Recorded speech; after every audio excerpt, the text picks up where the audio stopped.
the strangest names for groups of animals. Have you ever heard such strange names? A group of fish is called a school of fish.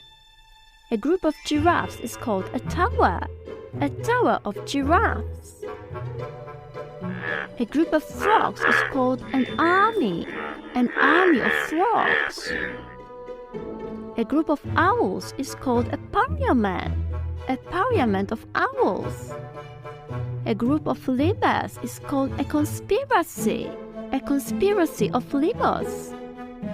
A group of crows is called a murder of crows.